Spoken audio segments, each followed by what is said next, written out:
तीन चीजें, सॉरी तीन चीजें। एक है इनोवेशन, जिद्दत, यस, वो कहाँ से आती है? माशरे में पढ़ने से, देखने से, ट्रैवल करने से आइडियाज आते हैं, सही, उन आइडियाज को जिंदगी में अप्लाई करते हैं। जिद्दत, ठीक है ना। एक जापानी साइंसदान ने एक परिंदे को पानी में छलांग मारते देखा, बीक, उसकी बीक लंबी चोंच थी, उस बीक से उसको आइडिया आया। और जब जापानीज ट्रेन जब टनल में से गुजरती थी तो उसमें से शोर होता था, उसका चेहरा, इंजन का चेहरा फ्लैट था, एयर कंप्रेस हो जाती थी। उसने उस बीक का डिजाइन लिया और ट्रेन के आगे लगा दिया और प्रॉब्लम हल हो गया। Kingfisher miracle used to manage noise of the train. तो अब ये जिद्दत है। अगर जॉब करने वाला अम्मी अबू कोई ड्राइवर अगर ये नहीं कर रहा ना दिमाग अप्लाई, तो वो फिर अगर वो कर रहे हैं तो वो भी एंटरप्रेन्योर है। पहली कंडीशन। Number 2 proactive. अल्लाह ताला ने हमें बकरी जानवर से ज़्यादा शानदार, तो पेशबंदी करना, थोड़ा सा आगे सोचना। तो एक होता है रिएक्टिव माइंडसेट, क्योंकि टूटेगी तो हम काम करेंगे, मोटरसाइकिल का इंजन फटेगा तो हम उसको ठीक कराएंगे, इसको कहते हैं रिएक्टिव। एक होता है एक्टिव, कि जनाब आवाज़ आनी शुरू हुई तो हम चले गए। एक होता है प्रोएक्टिव।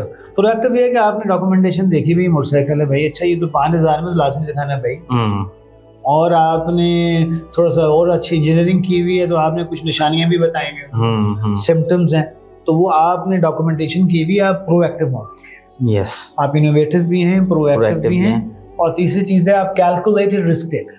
सही, अंदाज़ा रिस्क नहीं लेना, यानी आपके पास अगर 100 रुपये हैं तो पता ना 20-25% से आप काम कर लेते हैं।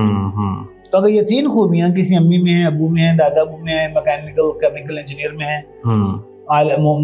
मुफ्ती साहब में है, हम उनको भी एंटरप्रेन्योर कर लेंगे। तो वो डेफिनेशन जो है ना, तो इसलिए फिर हम ये समझते हैं कि ये माइंडसेट हर एक को सिखाना है, सही, दादा अबू को भी सीखना है, हर एक को सीखना है। तो और फिर इसी में से इम्कान, जो ऐसे लोग होते हैं जो इस माइंडसेट के लोग होते हैं, वो फिर मोहताजगी वाली कैफियत से बाहर नहीं जाते। वो उसका जो माशी फायदा होता है या समाजी फायदा होता है वो भी इंटरेस्टिंग होता है। ये लोग अगर ड्राइवर भी है ना, फॉर एग्जांपल हमारा ड्राइवर जिन्हें मैंने IBA में था, मैंने कहा यार नदीम भाई आप जब फारग हो तो को बैठा करो। तो एक दिन उसने आया कि सर ये देखें, ये मेरा विजिटिंग कार्ड है, मैंने कंपनी खोल ली। मैंने कहा तुम क्या करते हो? सर हफ्ता इतवार को जिसने गाड़ी ठीक करानी है मुझसे रब्ता कर ले, टोकन जमा कराना है मुझसे रब्ता कर ले। अब उसको जॉब में रहते हुए ही उसको न्यू आइडिया आ गया। सर ने फिर कहा सर मैं आप घरों की रिपेयर भी करानी शुरू कर दी, आपने घर में पेंट कराना तो मुझसे रब्ता कर।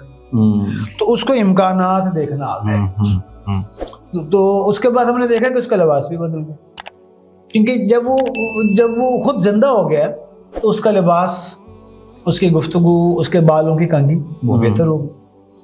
वो प्लेजेंट हुआ, वो खुद प्लेजेंट हुआ, तो बीवी बच्चों से भी प्लेजेंट होने के इम्कान बढ़ गए। तो अब देखना तो समाजी इम्पैक्ट भी पड़ गया और फाइनेंशियल इम्पैक्ट भी पड़ गया ऐसे। उसके बाद फिर हमने एक और चीज़ देखी कि जो लोग इसमें एंगेज हो गए, एक बच्चा आया कहता सर जब से मैंने ये काम शुरू किया ना, इंग्लिश BS, जब से अल्हम्दुलिल्लाह मैंने फूलों का काम शुरू किया, फूल उगाता हूँ, बेचता हूँ, कुछ भैंसों के बच्चे लेकर 8 महीने बाद बेचता हूँ सर, अल्हम्दुलिल्लाह फजर की नमाज जमात से शुरू हो गई। क्या बात है, क्योंकि आई स्टार्टेड एक्सपीरियंसिंग।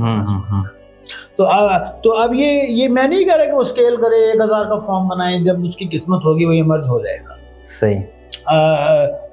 अब अल्लाह ताला ने एक तकसीम बनाई हुई है, उस तकसीम में कोई कुछ करेगा कोई कुछ करेगा, लेकिन हम उसको एंटरप्रेन्योर माइंडसेट कह देंगे, क्योंकि वो तनव्वुर भी ला रहा है, वो कैलकुलेटेड रिस्क भी ले रहा है, प्रोएक्टिव भी है, तो अपने दायरे में उसने कमाल कर दिया। ऐसे ही ये डेफिनेशन बड़ी मजेदार है। इस डेफिनेशन के बाद सारे प्रोफेसर बच गए, वरना प्रोफेसरों को सारा मसला पड़ जाता, हम भी मारे जाते।